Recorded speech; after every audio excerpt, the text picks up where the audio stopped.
পর্যন্ত এ ঘরের খাদেম যারা হইবে, এ ঘরের প্রতি মহব্বত যাদের থাকবে, এ ঘরের প্রতি ভালোবাসা যাদের থাকবে, কাল কিয়ামতের ময়দানে যখন ইসরাফিল আলাইহিস সালাতু ওয়াস সালাম সিংহায় ফুঁক দিবেন, ইয়া আইয়ুহান নাস ইত্তাকু রাব্বাকুম ইন্না সালসালাতাস সাআতি শাইউন আযীম।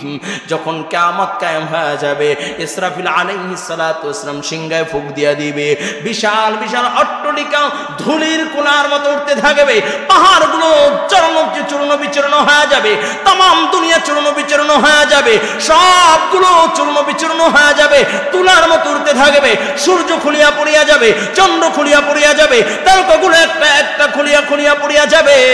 ওই সময় মসজিদ নিজ নিজ জায়গায় দাঁড়ায় থাকবে। আল্লাহ তাআলা বলবে মসজিদ যাও, জান্নাতে যাও। আল্লাহ তাআলা বলবে মসজিদ যাও, জান্নাতে যাও।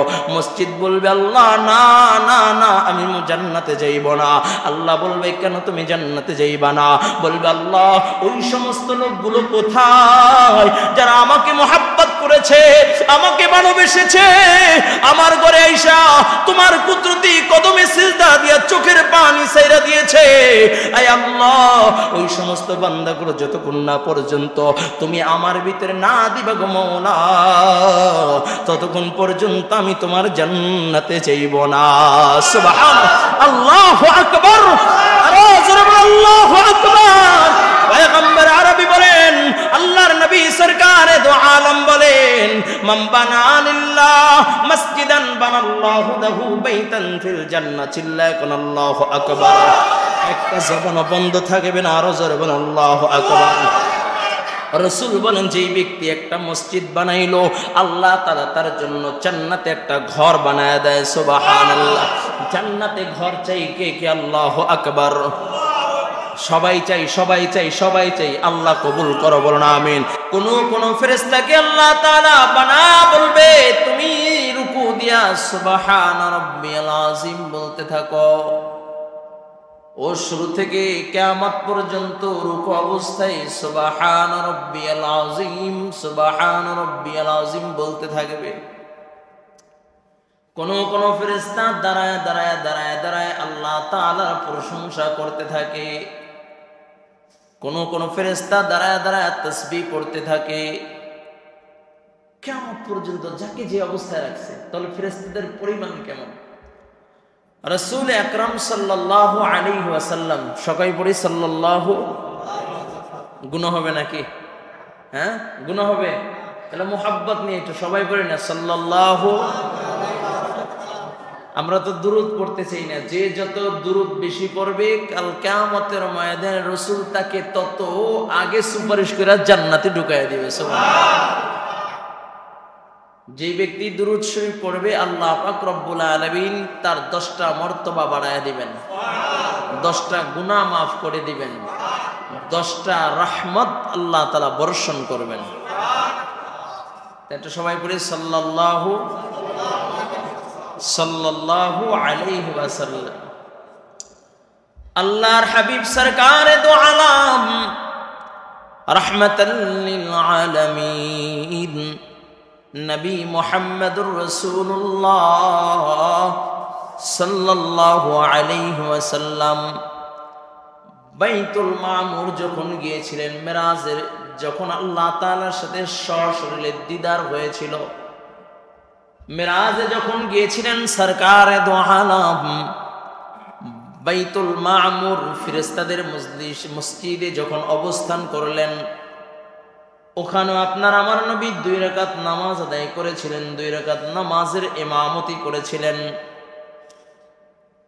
আর সমস্ত ফেরেশতা আল্লাহর নবী সরকারে দো আলমের পিছনে মুক্তাদি হিসেবে দাঁড়ায় গেলেন। সুবহানাল্লাহ। নবী আমার ইমাম, আর মুক্তাদি হলো সকল ফেরেশতা। বলে ওই জামাতে 70,000 ফেরেশতা একই জামাতে নামাজ আদায় করেছে। আল্লাহর হাবিব সরকারে দো আলম রাহমাতাল লিল আলামিন নবী মুহাম্মদুর রাসূলুল্লাহ সাল্লাল্লাহু আলাইহি ওয়াসাল্লাম জিব্রাইলকে জিজ্ঞাসা করে, জিব্রাইল মজমায়, এই জামাতে কত ফেরেশতা জামাতে অংশগ্রহণ করেছি। কয় ইয়া রাসূলুল্লাহ, ইয়া হাবিবাল্লাহ, 1 নয় 2 নয় 70,000 ফেরেশতা একই জামাতে আপনার পিছনে নামাজ আদায় করছে। আল্লাহর নবী ডাক দিয়া বলেন, জিবরাইল, ওগো জিবরাইল, তাহলে ফেরেশতাদের সংখ্যা কেমন? জিবরাইল বলে, ইয়া রাসূলুল্লাহ, ইয়া হাবিবাল্লাহ, এই যে বাইতুল মামুর দেখেন, এই বাইতুল মামুরে দৈনিক 5 বার নামাজের জামাত হয়। আর যেই ব্যক্তি এই জামাতে 1 ওয়াক্ত জামাতে যেই ফেরেশতা একবার শামিল হয়েছে, ও কিয়ামত পর্যন্ত আর কোনোদিন এই মজলিসের জামাতে শামিল হতে পারবে না।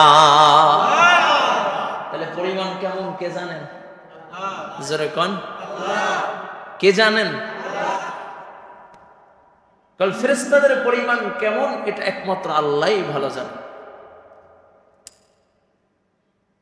ফেরেশতারা বলে, আল্লাহ, এমন জাতিকে আপনি দুনিয়ায় পাঠাইবেন, এমন প্রতিনিধি দুনিয়ায় পাঠাইবেন যারা দুনিয়ায় যে ফিতনা ফাসাদ করে, ঝগড়াঝাটি করে, কিন্তু আমরাই তো আপনার তাসবিহ পড়ি, আমরাই তো আপনার ইবাদত করি, আমরাই তো আপনার গোলামি করি। আল্লাহ পাক রব্বুল আলামিন বলেন, ইন্নী আ'লামু মা লা তা'লামুন, আমি যা জানি তোমরা তা। সবাই বলেন, আমি যা জানি। তার মানে আল্লাহ তাআলা এক মহৎ উদ্দেশ্য নিয়েই আপনাকে আমাকে সৃষ্টি করেছেন। এর উদ্দেশ্যের ভিতরে অন্যতম উদ্দেশ্য হইল, আল্লাহ তাআলা বলেন, ওমা খালাকতুল জিন্না ওয়াল ইনসা ইল্লা লিয়াবুদুন। আল্লাহ বলেন, আমি জিন এবং ইনসানকে আমার ইবাদতের জন্য বানাইছি। সুবহানাল্লাহ। জিন এবং ইনসানকে আমার গোলামের জন্য বানাইছি, ইবাদতের জন্য বানাইছি। সুবহানাল্লাহ। আরো জোরে কোন সুবহানাল্লাহ।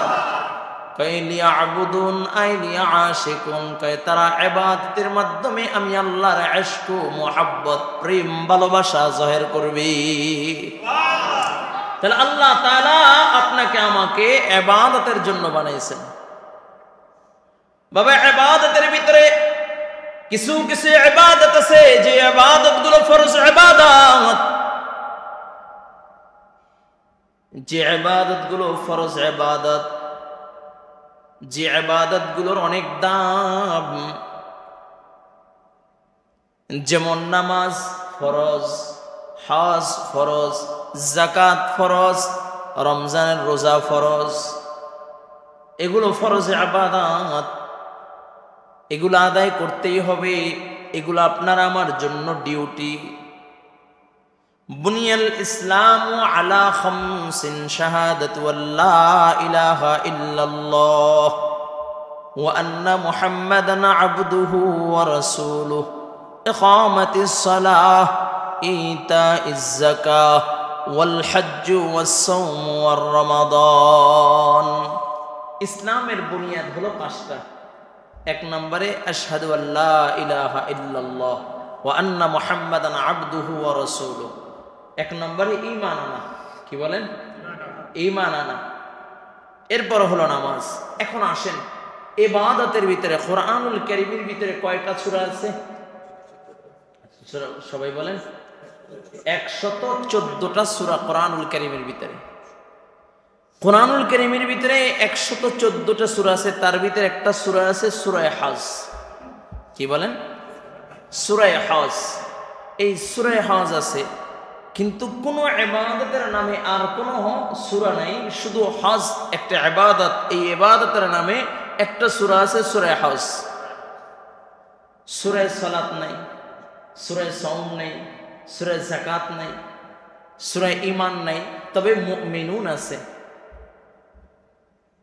তাহলে অন্য কোন ইবাদতের নামে কোন সূরা নাই, শুধু সূরা হজের ভিতরে। সূরা হজ একটা সূরা আছে।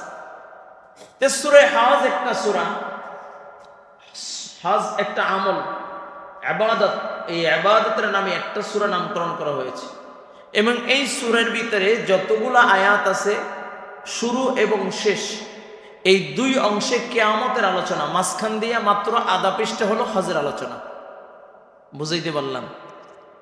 মানে এই যে সূরার পুরাটাই হলো কিয়ামতের আলোচনা, মাঝখান দিয়ে মাত্র কয়েক আয়াত মানে আধা পৃষ্ঠা বা এক পৃষ্ঠার থেকে একটু কম, এই জায়গাটা হলো হজের আলোচনা। তাহলে নাম দিল সূরা হজ, কিন্তু এর সাথে আবার কিয়ামতের আলোচনা এখানে আনলেন, কারণ কি বলেন? এটা অবশ্যই নিশ্চয়ই একটা কারণ আছে না? উলামায়ে কেরাম বলেন এর ব্যাখ্যা হলো সূরা হজ যেহেতু একটা ইবাদত, আর এই সূরা হজ খুব দামি ইবাদত। কেমন দামি? ইবাদতের ভিতরে উল্লেখযোগ্য একটা ইবাদত, যেটা হলো আল্লাহ তাআলার সাথে আল্লাহর বান্দার মুলাকাত, সশরীরে আল্লাহর ঘরে আল্লাহর বান্দা হাজির। বলুন সুবহানাল্লাহ। তাহলে এখানে আবার কিয়ামতের আলোচনা কেন দিলেন? কিয়ামতের আলোচনা মানে জিলহজ মাসের 9 তারিখ আরাফার ময়দানে ওকুফে আরাফা করা সমস্ত মানুষের এটা হলো ফজর ফরজ। কি বলেন? ওকুফে আরাফা, আরাফার ময়দানে উপস্থিত হাজী সাহেবরা যারা আছেন, আরাফার ময়দানে না গেলে কি হজ হয়? হ্যাঁ, আরাফার ময়দানে না গেলে হজ হয় না। ঠিক এই আরাফার ময়দানেই কিয়ামতের মাঠ কায়েম হবে আরাফার ময়দান দিয়ে। বলুন সুবহানাল্লাহ। এখন আসেন আরাফার ময়দানটা তাহলে কত বড়? আরাফার ময়দানটা কত বড়?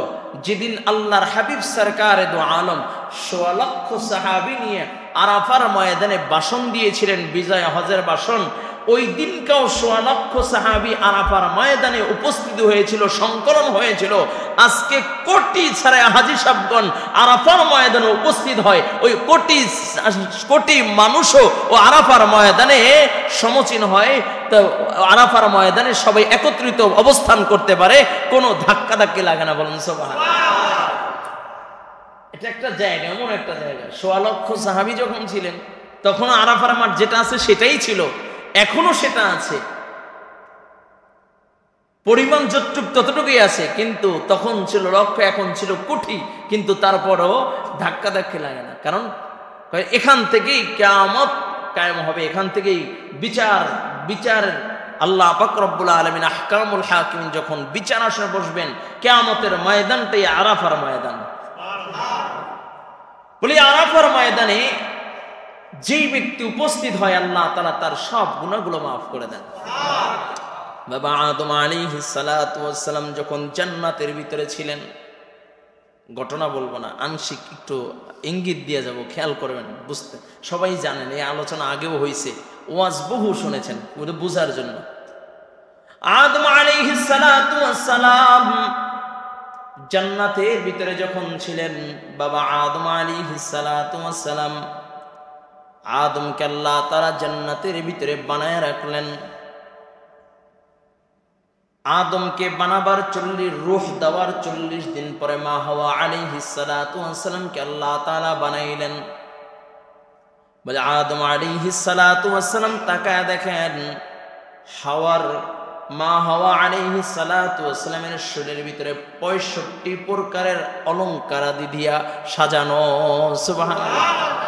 65 প্রকারের অলংকারাদি দিয়া মা হাওয়াকে সাজায় রাখছেন আল্লাহ জান্নাত।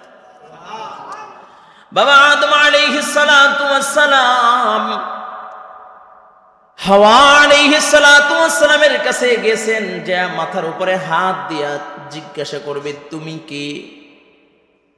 এর আগে যখন চলতেছে, খেয়াল করবেন, যখন হাওয়ার দিকে অগ্রসর হচ্ছেন তখন আদম বলতেছে এত সুন্দর করে আল্লাহ বানাইলেন, এত সুন্দর করে। তখন আদমের মুখে দাড়ি ছিল না, আল্লাহ তাআলা সাথে সাথে আদমের মুখে দাড়ি দিয়ে দিয়েছেন। আল্লাহ তাআলা মোহাব্বত কইরা পুরুষকে দাড়ি দিয়েছে, আর আমরা আল্লাহর সাথে জুলুম কইরা দাড়ি চাইছা কমাইতে চাই নাকি? আল্লাহ দিছে ভালোবাসা, আর আমরা দুশ্মনী কইরা ফালাইয়া দিই। শুধু ফালাইয়া দিই না, সেলুনে যায় হিন্দুর বাচ্চা ওর কাছে যায় শেভ কইরা দাড়িগুলোকে সেলুনের ভিতরে ফালাইতেছি, আর দিনভর যত মানুষ আসতেছে এই দাড়িগুলোকে পাড়াচ্ছে, অথচ এগুলো তো জান্নাতের নিয়ামত। ঠিক কিনা জোরে বলে? সমস্ত পয়গম্বরদের শিআর বলে আল্লাহর নবী যদি কোন উম্মত যদি দাড়ি কাটে, দাড়িতে পোঁছ দেয়, সেজন্য আমার নবীর কলিজার ভিতরে পোঁছ দিয়ে বলেন নাউজুবিল্লাহ। অথচ আমরা ডিজাইন করি, ডিজাইন এক তো রাখি না, গুনাহ হচ্ছে, এরপর আবার ডিজাইন করি। কয় কি ডিজাইন? কয় এটা ম্যারাডোনা ডিজাইন। কি বান্দর কাটিং দিয়া তারপরে কয় ডিজাইন। ও মিয়া, তুমি দল নির্ণয় করো। কয় অমুক দলের লোক। কেমনে চিনলা? কয় মার্কা আছে। অমুক খেলোয়াড়ের সাপোর্ট। কয় কেমনে চিনছো? কয় জার্সি গায়ে আছে। অমুক দলের সাপোর্টার। কয় কেমনে চিনলা? কয় ঘরের উপরে পতাকা লাগানো আছে। কয় অমুক দলের লোক। কেমনে চিনলা? কয় চুলের কাটিং দেখো, গায়ে জার্সি দেখো, এইটা দেখে চিনলাম সে অমুক দলের। কিন্তু বাবা তুমি যে মুহাম্মাদুর রাসূলুল্লাহর দলের, কেমনে তোমাকে চিনবে? কিভাবে তুমি মুহাম্মাদুর রাসূলুল্লাহর সামনে দাঁড়াইবা? মুহাম্মাদুর রাসূলুল্লাহর দলের যদি হইতা, মুহাম্মাদুর রাসূলুল্লাহর দলের সাথে যদি কাল কিয়ামতের ময়দানে দাঁড়াইতে চাও, তাহলে আর্জেন্টিনা কইরা আর্জেন্টিনার জার্সি আর পতাকা লাগাইলাম, ব্রাজিল কইরা ব্রাজিলের জার্সি আর পতাকা লাগাইলাম। বলো আমি মুহাম্মাদের উম্মত, মুহাম্মাদুর রাসূলুল্লাহ সাল্লাল্লাহু আলাইহি ওয়াসাল্লামের উম্মত, কিন্তু দাড়িগুলোকে ক্লিন কইরা ইহুদি নাসারাদের মতো করতেছ। এটা তো হলো মুনাফিকি ছাড়া আর কিছু নয়। যদি তুমি বলো আমি আওয়ামী লীগ করি, আমি আওয়ামী লীগ করি, আমি বিএনপি করি, কিন্তু যা বিএনপির জাতীয় প্রতীককে যদি তুমি সিরা ফালাও, আওয়ামী লীগের জাতীয় প্রতীককে যদি তুমি সিরা ফালাও, অপমান করো, দলে তোমাকে রাখবে না, বহিষ্কার শুধু করবে তা নয়, তোমাকে জেলখানায় ভইরা দিবে, তোমার বিচার করবে।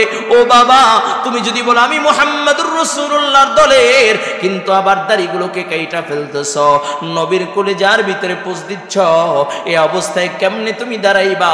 আল্লাহর নবীর সামনে কিভাবে দাঁড়ায়া জবাব দিবা? একটা বার কি চিন্তা করেছ? ফেরেশতাদের সামনে যখন দাঁড়ায়া যাবা, ফেরেশতারা বলবে তুমি কার লোক? বলে আমি মুহাম্মাদুর রাসূলুল্লাহর, মুহাম্মাদুর রাসূলুল্লাহর লোক। কয় আমি মুহাম্মাদুর রাসূলুল্লাহ। তোর প্রমাণ কি? তুমি মুহাম্মাদুর রাসূলুল্লাহর লোক, মুহাম্মাদুর রাসূলুল্লাহর দলের লোক, কি প্রমাণ দাও? কয় প্রমাণ চাও?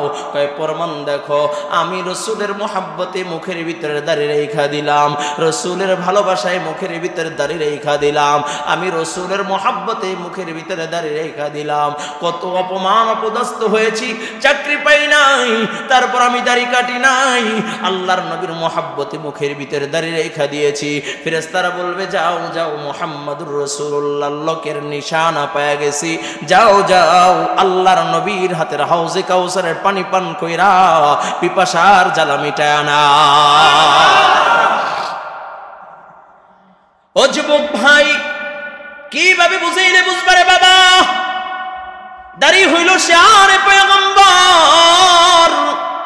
বাবা আদম আলাইহিস সালাতু ওয়াস সালাম চলতেছেন, আর বলে হাওয়াকে দেখতে কত সুন্দর। তখন আদমের মুখের দাড়ি ছিল না, আল্লাহ তাআলার সাথে সাথে আদমের মুখের দাড়ি দিয়ে দিলেন। আদম এখন বলে আলহামদুলিল্লাহ, এখন ওর চেয়ে আমাকে বেশি সুন্দর লাগে। সুবহানাল্লাহ। হাওয়ার সামনে গেলেন, মাথার উপরে হাত রেখা বলবেন তুমি কে? এমন সময় আল্লাহ তাআলা ডাক দেয়া বলে আদম, হাত দিও না, হাত দিও না, গে মাহরানা আদায় করো। সুবহানাল্লাহ। কি কয়? মাহরানা আদায় করো। মাহরানা আদায় করা সুন্নাত, মাহরানা আদায় করা আদায় করতে হবে। কিন্তু যখনই মহারানা বাঁধা হয়, মহারানা ছাড়া কিন্তু বিয়ে হয় না। এখন তো মহারানা হয়ে গেছে ফ্যাশন।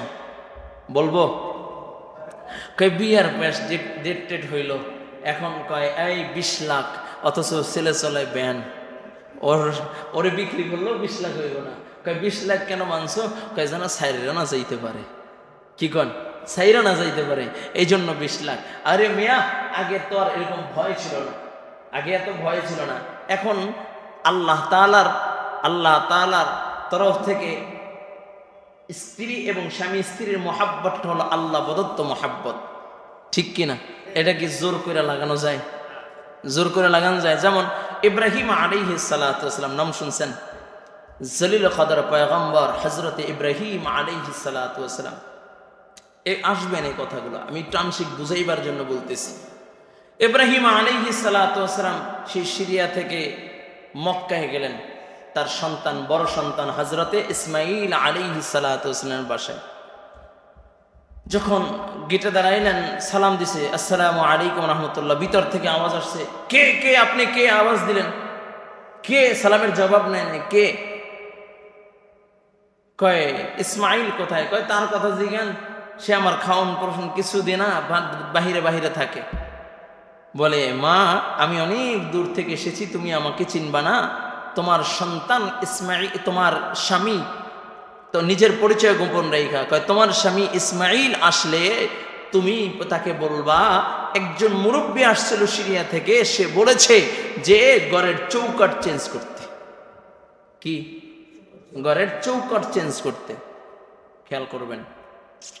যেই হোক, এই কথা বলে চলে গেছেন।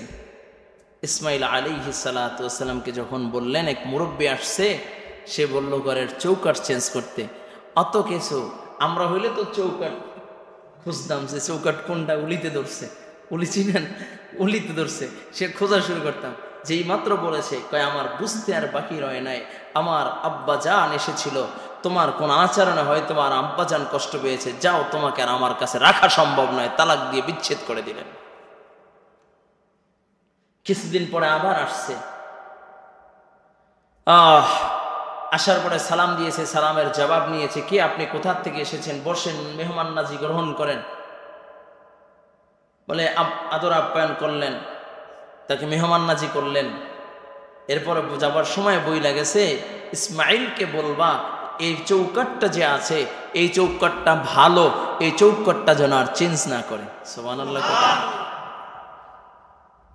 ও যুবক ভাই, বড় আফসোস হয়, একটা গুরুত্বপূর্ণ মাসালা। এই যে আমার মোবাইলের ভিতরে মেসেজ আছে, আপনি আশ্চর্য হয়ে যাবেন আমরা কোন জমানায় বসবাস করতেছি। আমার মোবাইলে মেসেজ করছে এক লোক, দেখাচ্ছি।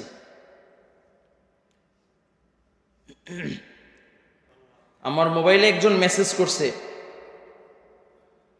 এই লম্বা মেসেজ।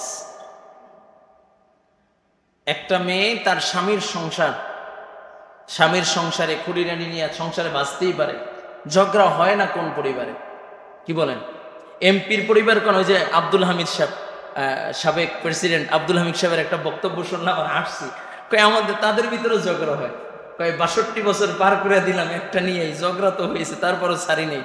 আরে ভাই, তো মেসেজ করছে এমন যে একটা মেয়ে তার স্বামীর সংসার করত, তার ঘরে একটা মেয়ে হয়েছে, খেয়াল করবেন, তার ঘরে মেয়ে হয়েছে, স্বামীর সাথে ঝগড়া হয়, এই জন্য সে বাড়ি মেয়েকে নিয়ে ঢাকা শহরে এসে গার্মেন্টসে চাকরি নিয়েছে।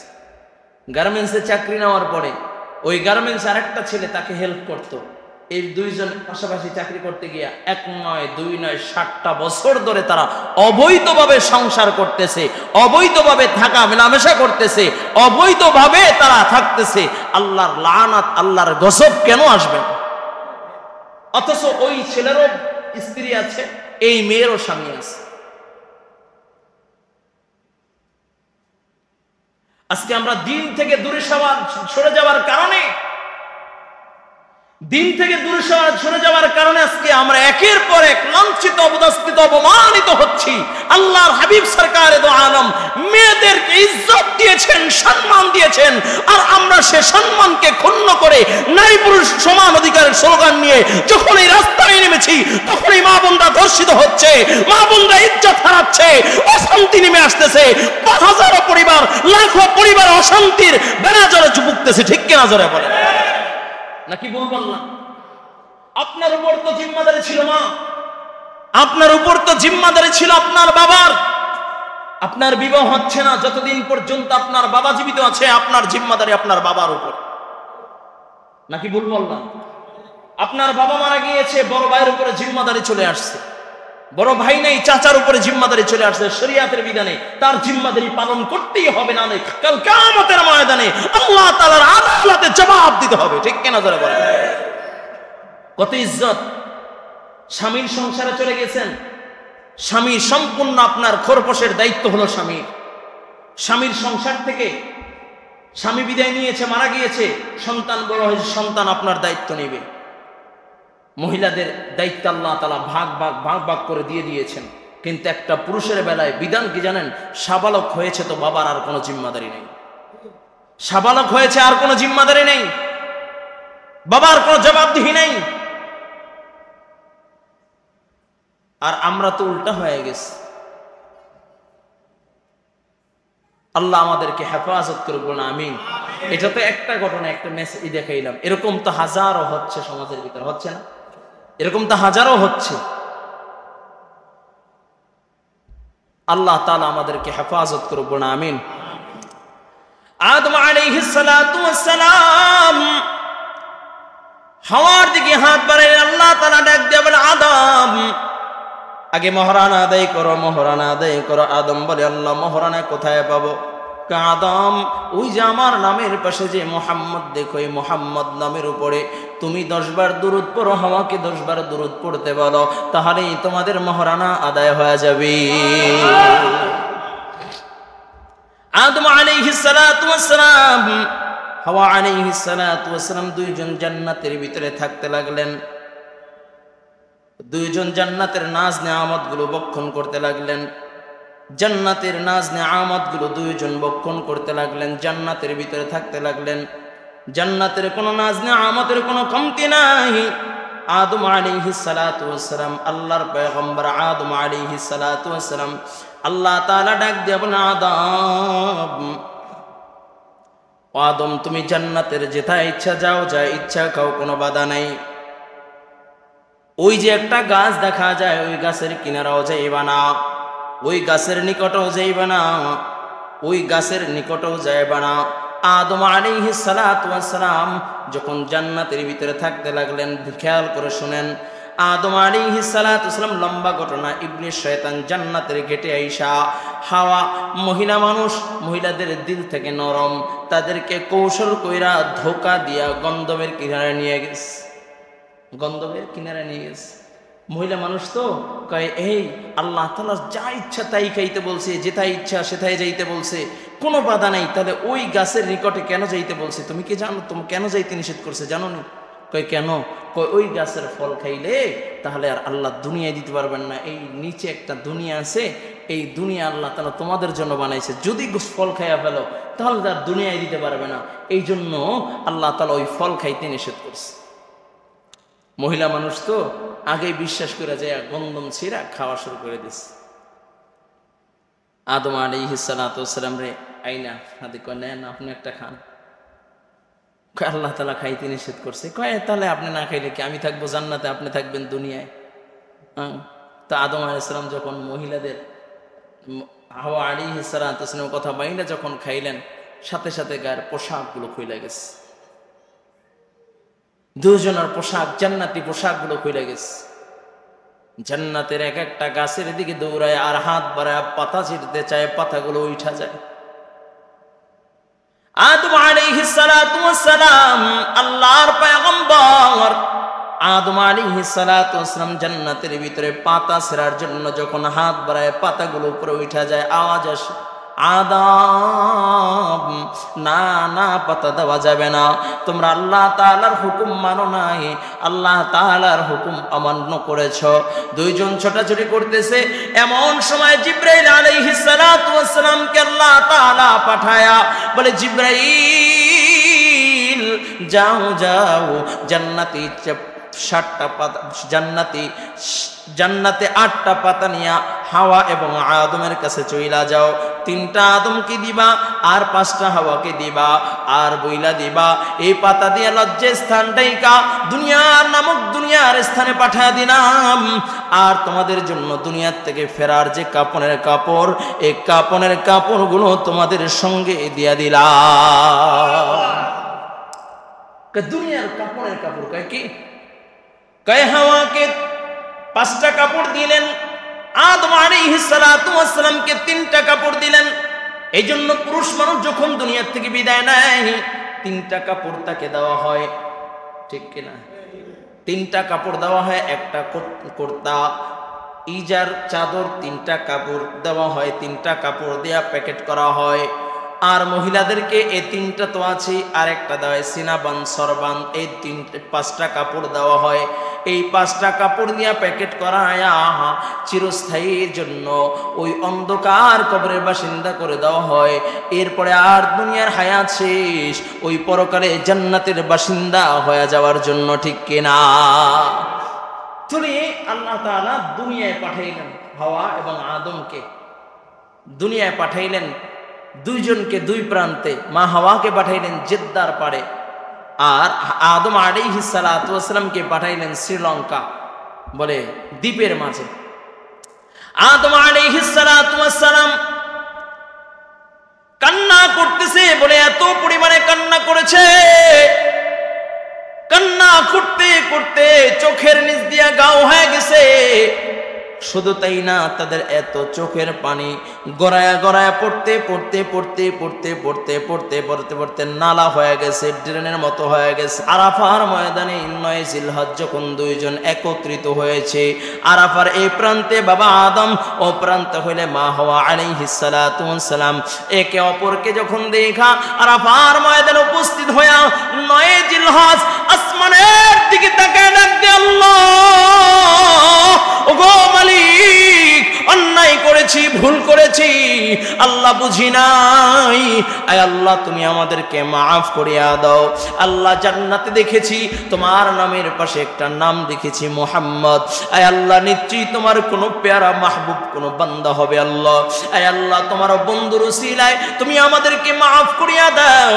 এই বলে আদম আলাইহিস সালাতু ওয়াস সালাম পড়তে লাগলেন, রব্বানা যালামনা আনফুসানা ওয়া ইল্লাম তাগফির লানা ওয়া তারহামনা লানাকুনান্না মিনাল খাসিরিন। আল্লাহ তাআলা আসমান থেকে আওয়াজ আসে, আদম, রে আদম, এই নামের উসিলায় যদি আরো আগে তুমি ক্ষমা চাইতা, আরো আগে তোমাকে ক্ষমা করে দিতাম।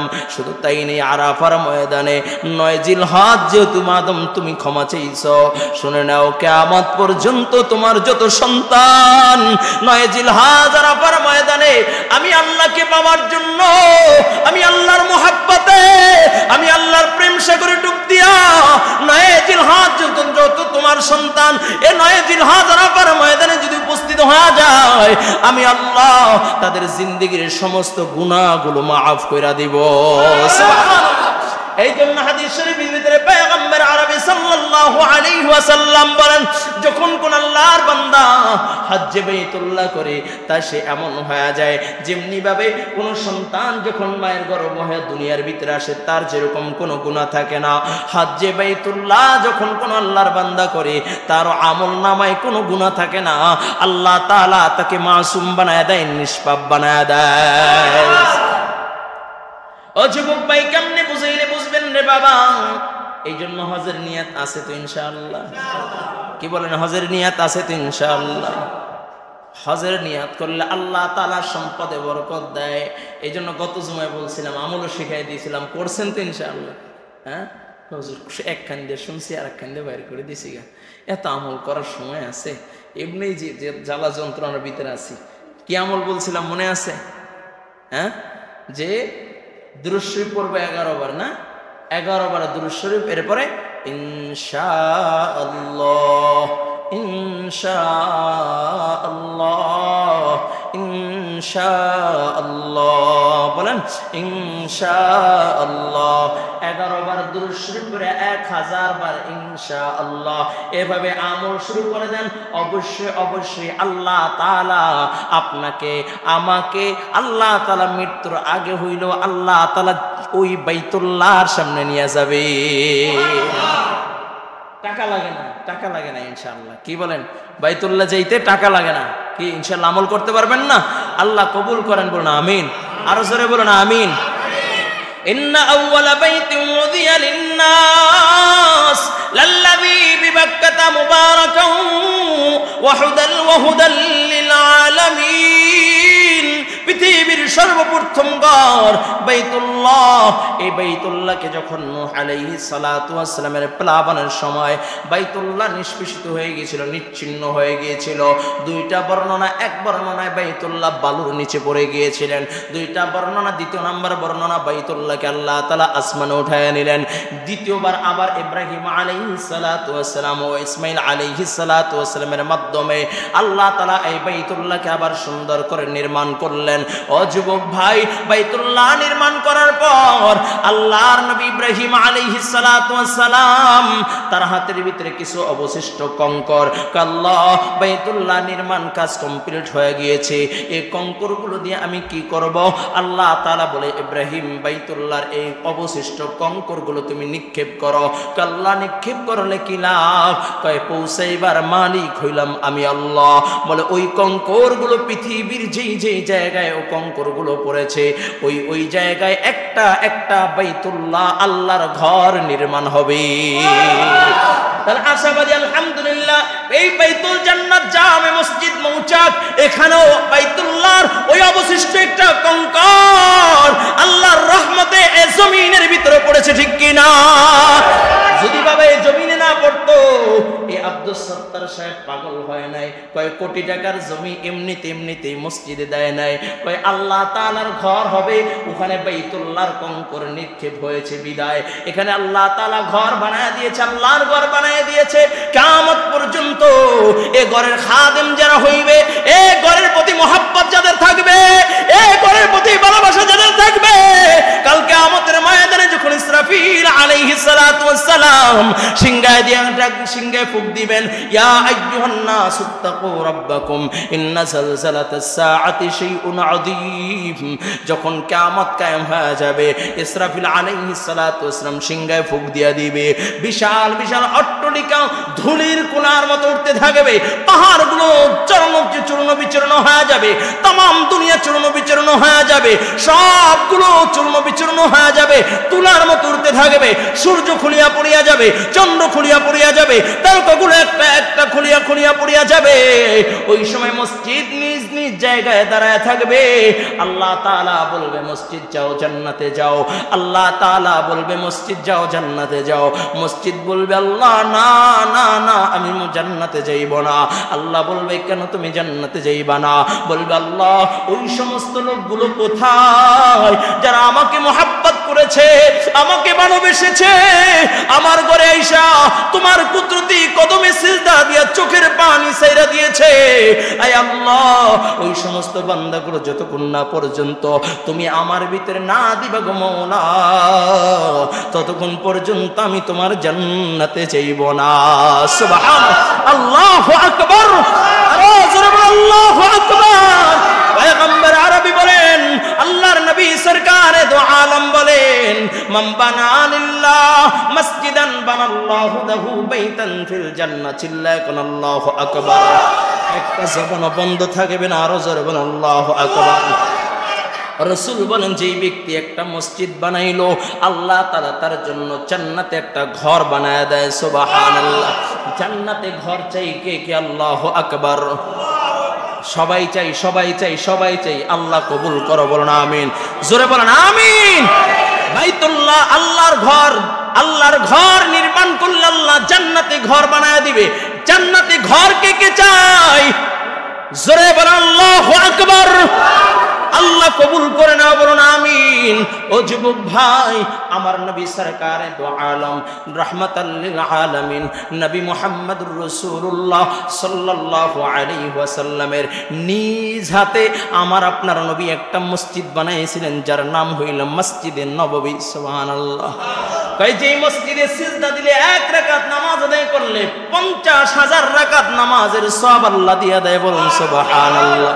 নবী আমার নিজ হাতে একটা মসজিদ বানাইলেন যার নাম হইল মসজিদে নববী। নবী আমার সরকারে দো আলম যখন মসজিদে নববী নির্মাণ করলেন, মসজিদে নববীর ভিতরে জায়গা সংকলন হয় না, লোকের এত সাহাবায়ে কেরাম মুসলমান হচ্ছে দলে দলে দলে, জায়গা সংকলন হয় না। আল্লাহর নবী রাহমাতাল লিল আলামিন নবী মুহাম্মদুর রাসূলুল্লাহ সাল্লাল্লাহু আলাইহি ওয়াসাল্লাম মিহরাবে দাঁড়ায়া আল্লাহর নবী বলেন, ও আমার সাহাবায়ে কেরাম, মসজিদ নববীর জায়গা সংকলন হয় না, নতুন করে মসজিদ নববী নির্মাণ করা দরকার, আরো জায়গা বেশি করে বাড়ানো দরকার। তবে মসজিদ নববীর সামনের জায়গাটা যদি কেউ দিয়া দাও, তাহলে আমি মুহাম্মদুর রাসূলুল্লাহ ঘোষণা করলাম তাকে আমি জান্নাতে আমার পাশের জায়গাটা দিয়ে দিব। রাসূল ঘোষণা করেছেন। এই কথা শুনে একজন বেদুইন গ্রাম্য এক ইহুদি, গ্রাম্য এক লোক আয়েশা আল্লাহর নবীর সামনে হাজির, ডাক দিয়া বলে, মুহাম্মদ কোন জায়গাটা তুমি দিবা? এই জায়গার মালিক হইলাম আমি, তুমি যদি তোমাকে যদি এই জায়গা দিয়ে দেই, তুমি আমাকে কোন জায়গা দিবা? মক্কার কোন পাশে? মনে করছে যে আল্লাহর নবী মক্কা থেকে আসছে, তার বাপদাতার জায়গা আছে, ওইগুলো দিবে। কয় মক্কার কোন পাশের জায়গাটা দিবা? সাফা মারওয়ার কোন পাশের জায়গাটা দিবা? আবে জমজমের কোন পাশের জায়গাটা দিবা? দিবে বলো বলো। আল্লাহর নবী বলেন, ভাই দুনিয়ার কোনো জায়গা তো আমার নাই, আমি দুনিয়ার কোনো জায়গা তোমাকে দিতে পারবো না, তবে আমি মুহাম্মদুর রাসূলুল্লাহ ওয়াদা করলাম তুমি যদি এই জায়গাটা মসজিদে নববীতে দিয়া দাও, তাহলে জান্নাতে আমার পাশের জায়গাটা আমি তোমাকে দিয়া দিব। ইহুদি বেদুন বলে, ও মুহাম্মদ, বাকির নাম ফাঁকি, নগদে বিশ্বাসী, না না না, আমি তোমাকে দিতে পারবো না, এত দামি জায়গা আমি তোমাকে দিতে পারবো না। নবীর আমার মুখটা মলিন হয়ে গেছে, নবী বাসায় হুজরায় চলে যায়, নবীর মুখ মলিন হয়ে গেলে সাহাবায়ে কেরাম সহ্য করতে পারতেন না, সাহাবায়ে কেরাম কান্না শুরু করে দিয়েছেন। ছোট ছোট বাচ্চাদের খাবার দাবার বন্ধ হয়ে গেছে, নবী কষ্ট পেয়েছে, সাহাবায়ে কেরাম কষ্ট সহ্য করতে পারেন না। কয় আমাকে মারো, আমাকে কাটো। হযরতে খুবাইব রাদিয়াল্লাহু তাআলা আনহু কয় শুরিতে চড়াইতেছে, কাফেররা ডাক দিয়া কয়, আরে খুবাইব, যদি একটা বার বলো তোমাকে এখান থেকে নামায়া তোমার পরিবর্তে মুহাম্মদকে শুরিতে চড়ানো হবে, চড়ানো হোক বা না হোক সেটা পরের বিষয়, কিন্তু তুমি এই কথাটা একবার স্বীকার করবা, তাহলে আমি তোমাকে ছাইরা দিব। হযরতে খুবাইব বলে, আল্লাহর কসম কইরা বলি, আমি জীবিত থাকতে যদি এই কথা বলো, আল্লাহর নবীর পায়ে একটা কাটা বিনবে, আমি খুবাইব তাও সহ্য করতে পারবো না, কারণ আমি আমার জীবনের চেয়ে মুহাম্মদুর রাসূলুল্লাহকে ভালোবাসি, আমার জানের চেয়ে মুহাম্মদুর রাসূলুল্লাহকে ভালোবাসি, আমার জীবন দিব, কিন্তু নবীর কদমে কাটা বিনবে সে সহ্য করতে পারবো না। আল্লাহু আকবার। আল্লাহর নবীর সাহাবীরা পাগল পারা হয়ে যায়, কান্না শুরু করে দিয়েছেন। বয়োবৃদ্ধ সাহাবী হযরতে উসমান গনি রাদিয়াল্লাহু, বয়োবৃদ্ধ সাহাবী হযরতে সালমান ফারসি রাদিয়াল্লাহু তাআলা আনহু, রাসূলের সবচেয়ে বয়স্ক সাহাবী, মদিনার গেটে যায় কান্না শুরু করেছে, মদিনার গেটে যায় কান্না শুরু করে দিয়েছে। রাত্রিবেলা হযরত উসমান গনি রাদিয়াল্লাহু তাআলা আনহু সিরিয়া থেকে ব্যবসা কইরা মদিনার গেট দিয়া ঢুকতেছেন, তাকায় দেখে হযরতে সালমান কান্না করতেছে। ওসমান উটের পিঠ থেকে নাইমা বলে, সালমান কি হয়েছে, কেন কান্না করো? সালমানে ফারসি আরো হাউমাউ করে কান্না শুরু করে দিয়েছে। ওসমানও কান্না করতেছে আর বলতেছে, ভাই বলো আমার নবীর কি হয়েছে, তুমি কেন কান্না করেছো? আমার নবীর কি হয়েছে বলো বলো, আমার নবী কি হয়েছে, কেন কান্না করতেছো? আমার নবীর কি হয়েছে, আমার নবীর কিছু আমি সহ্য করতে পারবো না।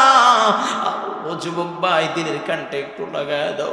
উসমানও কান্দে, সালমান ফারসিও কান্দে, কয় ভাই কি হয়েছে, আমার নবী কি মা দুনিয়ায় নাই, আমার নবীকে কে আঘাত করেছে বলো? হযরত উসমান গনি রাদিয়াল্লাহু তাআলা আনহু সালমানের হাতটা ধইরা কয়, ভাই আর কান্না করো না, আগে বলো আমার নবী কি দুনিয়ায় নাই?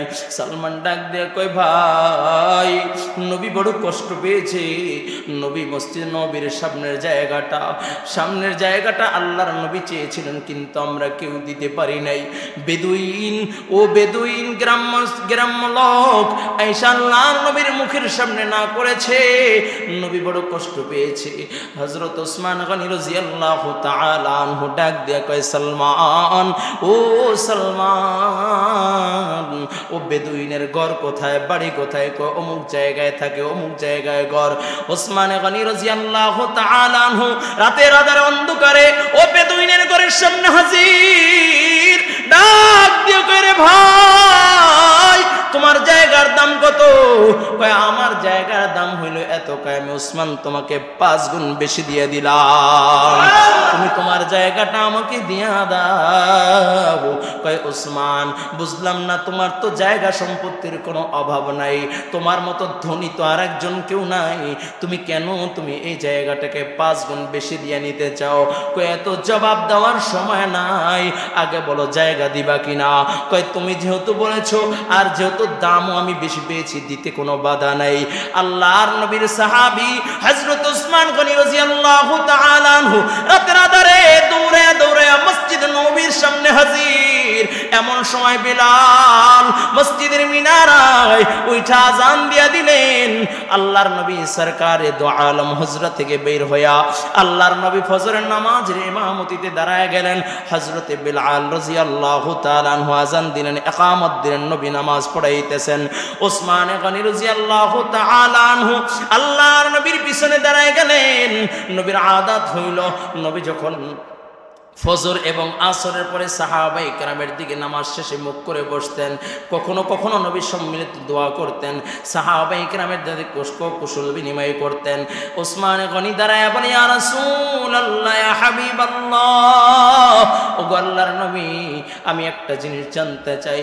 আল্লাহর নবী বলেন, ওসমান কি জানতে চাও? বলো বলো।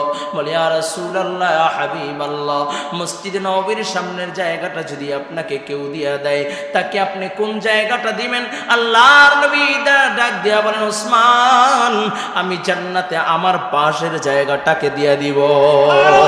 ওসমান গনি ডাক দিয়া বলে, ইয়া রাসূলুল্লাহ, ইয়া হাবিবাল্লাহ, ও আল্লাহর নবী, আমি ওসমান, এই জায়গার মালিক এখন আমি আপনাকে এই জায়গার মালিক বানায় দিলাম। আল্লাহর নবী দাঁড়ায়া সাহাবায়ে কেরামদেরকে সাক্ষী রেখে বলেন, ও আমার সাহাবায়ে কেরাম, তোমরা সাক্ষী থাকো, আমি পয়গম্বর ঘোষণা করে দিলাম, জান্নাতে আমার পাশের জায়গাটা আমি ওসমানকে দিয়ে দিলাম। আল্লাহু আকবার।